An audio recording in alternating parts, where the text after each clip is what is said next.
pretty picture. This is the official version of the Bible, the original, written by God himself. Like, oh, I remember this one. This is the one where he wrestles the guy and then grabs him by the nuts.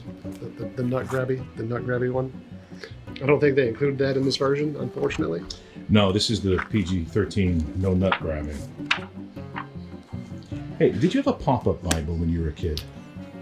No. No.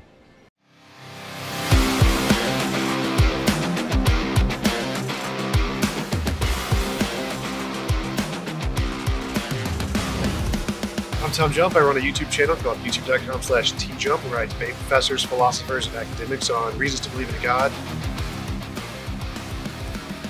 I've been doing this full time for about 3 years. Really enjoy the work. And hope to grow my channel, build a church of atheism. He's got like a picture of Darth Dawkins in his luggage. Oh, does he? Yeah. Again? Yeah. Okay. He presupposes that he needs them in his backpack for some reason. I don't know why. We got TJump out of his chair on a plane, flew him to Atlanta, and met with him to chat about why he does what he does. Gosh, I told him not to do that. Hey, Tom. I'm TJump, a YouTube philosopher, and I'm here with Normalizing Atheism.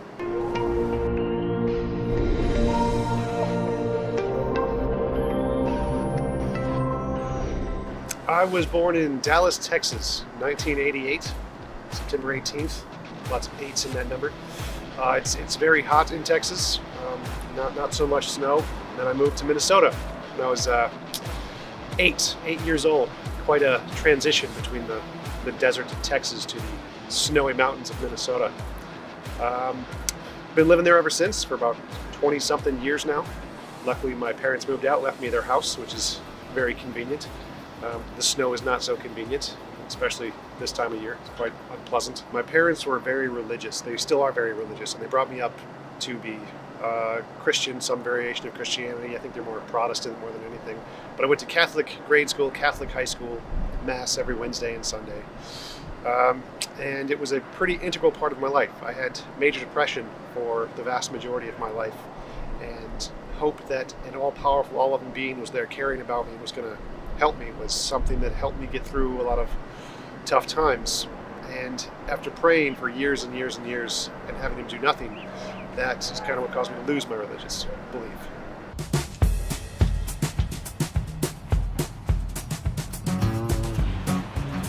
What you got here, Tom? Check out the different guitars. I use one like this. I buy a cheap one. This is one of the cheaper Ibanez's because you can customize it. So I've replaced all these guys with locking tuners. I replaced the jack with a 4-point jack. Probably going to replace these guys and the pickups. Replace the strings a bunch with indestructible strings because I bend it a lot. But yeah, I like the cheap guitars because you can customize them. It's not bad. It's not in tune. You bend that backwards that way? What? You go like that? Oh, the whammy bar? Yeah. Yeah. Man, I'm gonna have to go get me a guitar. We'll have the battle of the guitars here in a minute. Let's get it.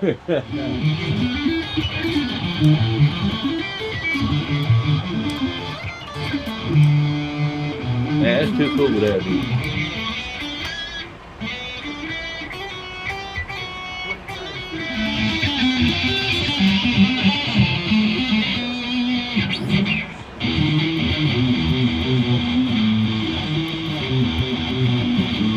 So listening to Tom play guitar has made me kind of hungry. Yeah. Is there anything good to eat right here? Man, there's all kind of things to eat around Macon. You know, we've kind of wore out downtown. We've been to the Rookery, the Parish, H&H, Longhorns. We've done that. But now we're probably going to head toward Forsyth, maybe try to find something up there. I guess we just better drop Tom off first. Yeah, we're probably going to leave him here. I don't think we're going to get him out. Yeah. Yeah. Tom, do you want to leave or do you want to stay here? Stay here. Theist asks, where do you get your morality? What they're really asking is that they can't understand how morality could exist if it wasn't grounded in God. And so they want to know, how can you even think it's possible for objective morality to be a thing if God doesn't exist?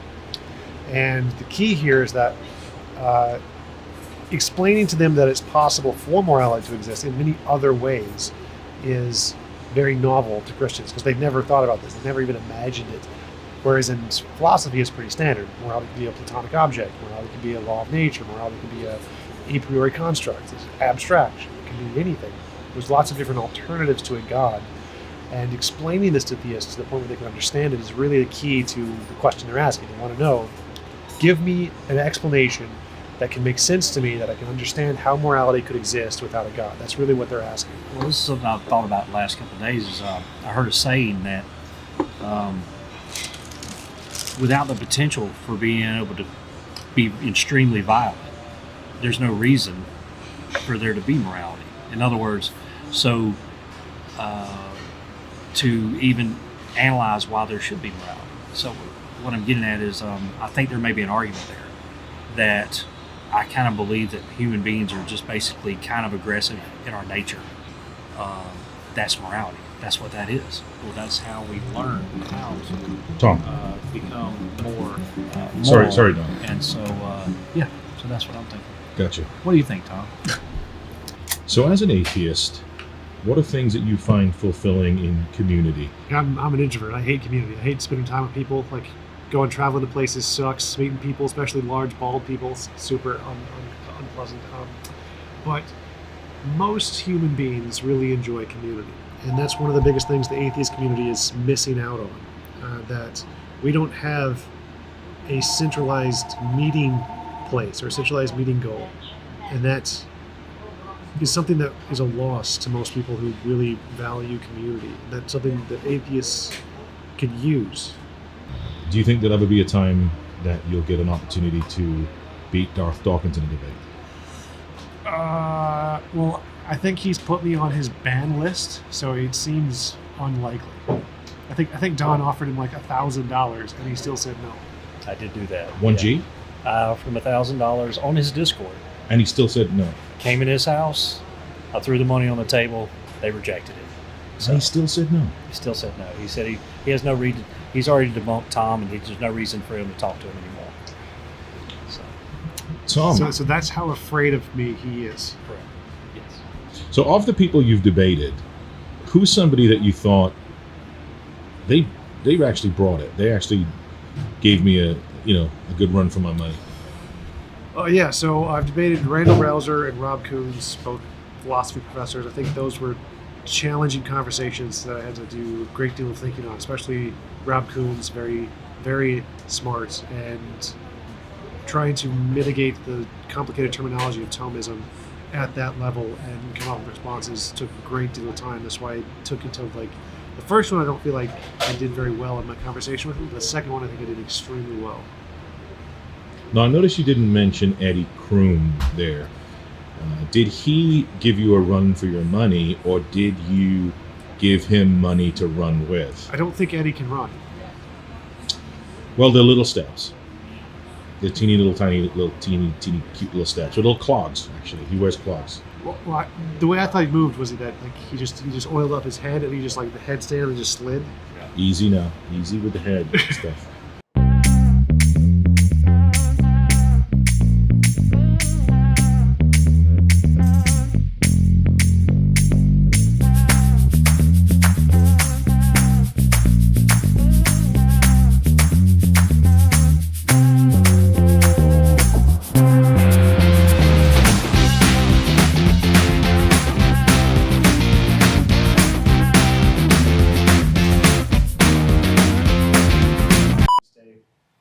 Very warm. I can't see him debating Darth Dawkins on that chair. No, it's not high enough. It's not wide enough. He's going to need more power. What was prayer to you? Like, what did you conceive prayer as? A safety rope. It was my hope that, like a lottery ticket, that something could change miraculously and make a significant change in my life. So it was a last resort, a fleeting hope for some significant change in life. So when prayer wasn't answered, you started to, like, that's when you went down a path of, like, epistemology? No, my philosophy didn't come till many years later, but when the prayers weren't answered, I stopped being able to believe that there was this all-loving being who loved me more than anyone else could even imagine. Because if there was such a being, the idea that it could be there and do nothing, even though it was capable, was something that was beyond my ability to maintain belief in such a being. It's like if you pray to a bottle of milk, thinking it's the all-loving being who's going to help you and it doesn't do anything, you stop being able to think that the bottle of milk actually cares. science is going to discover what morality is, whether it's objective, subjective, whatever. Science is going to discover it, and I think we should assume there is going to be an objective morality, assume science is going to discover it, and then we can try to figure out, well, what is it going to discover? What is the best hypothesis, the best conceptual model of morality that's going to map on to what science is going to discover about objective morality? And once we answer that question, we can start to build a society, ideology around this objective morality, whatever it may be. And using that, we can try to build a better society. We can know this is what is right objectively. And if these ideologies, like specific Republican ideologies against many different things, like anti-legalization of marijuana, or increasing prices however they want, or being against abortion, all of these things that they oppose, we can show if this is the objective morality and it's the most supported one, that's objectively wrong. We know this is wrong. This is what we should be doing. And so I think that having a shared ideology of morality that we can rally around is a good way that we can combat certain other bad ideologies that claim to have that, but obviously have an inferior morality. Was there a turning point in high school where you thought you may be an atheist? No, I didn't even know the term existed until several years after high school, when I was into more college and researching philosophy. I didn't learn about the term atheism until I heard about the Four Horsemen, Hitchens, Harris, Dawkins, Dennett. Started watching documentaries, like, oh, that atheism term, that makes a lot of sense. How important is truth? I'm on record as saying that truth is less important than happiness. I would always give up truth, always, for happiness. Happiness is significantly more important. So if something makes you happy, I would give up all truth for that thing, whatever it is.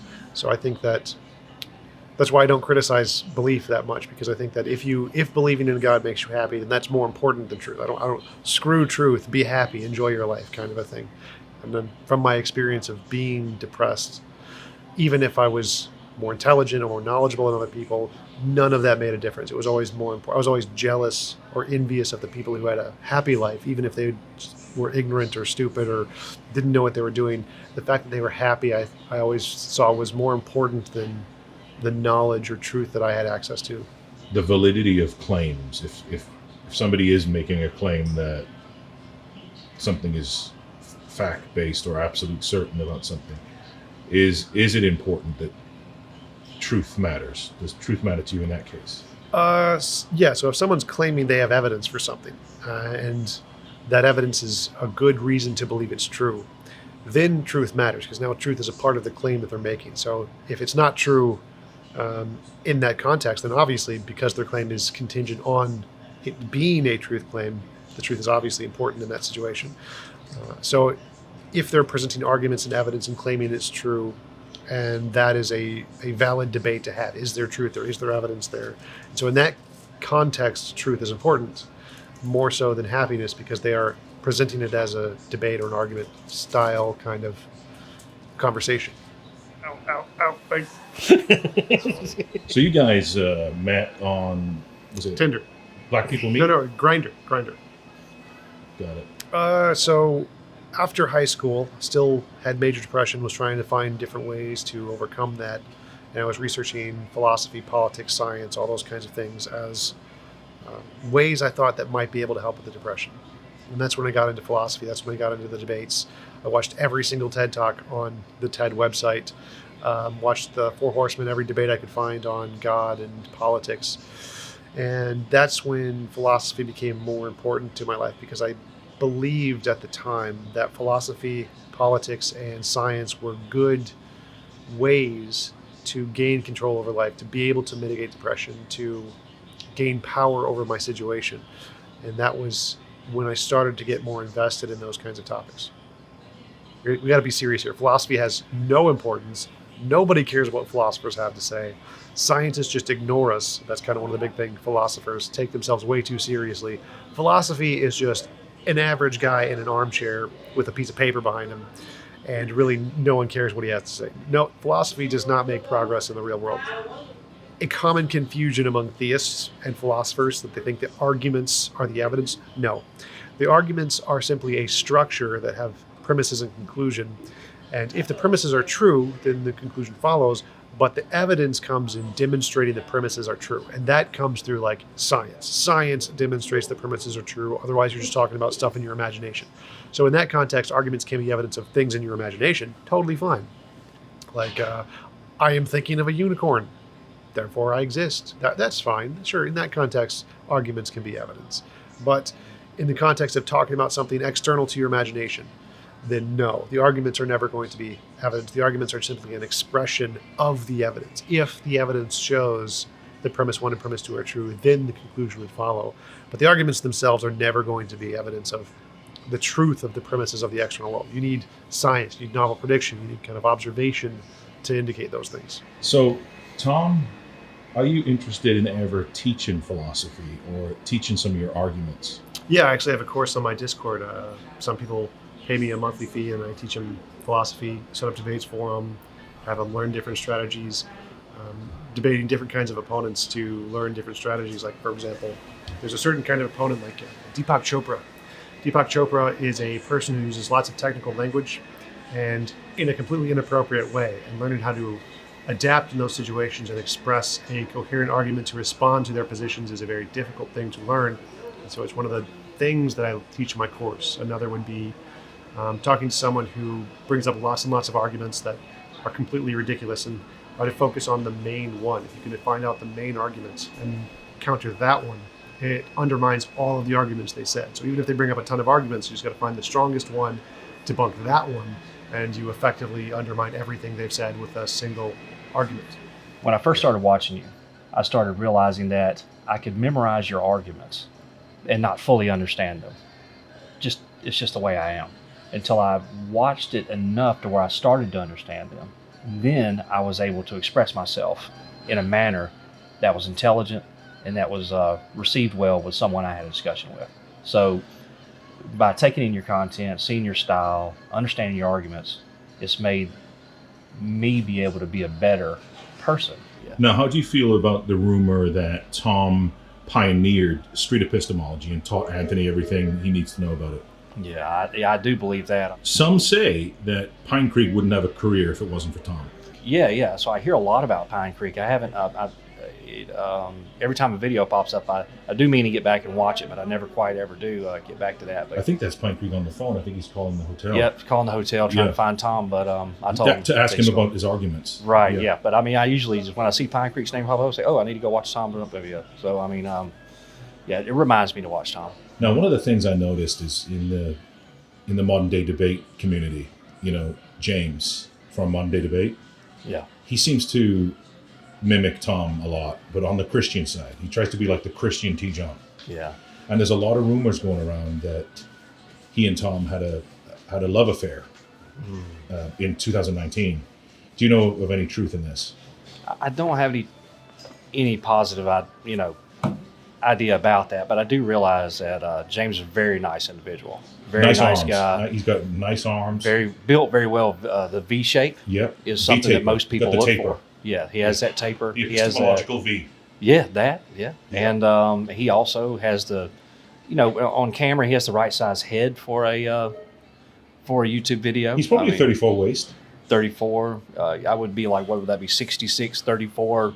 Maybe a 12 20, shoe. 12. Yeah, he's probably a 12 shoe in European size. Exactly. Yeah. European. Yeah. But I'm not sure about that. I've noticed Tom does a lot of super chats when he pops into the lives, right? Yeah. But he's doing it from James's credit card.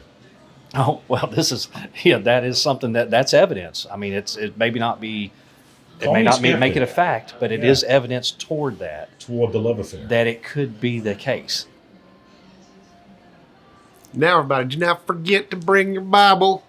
We're going to turn to 2 Kings 2:24, where the kids made fun of the bald guy. We have 7 bald guys here. And you don't want to do that now, because if you do, God's going to send those bears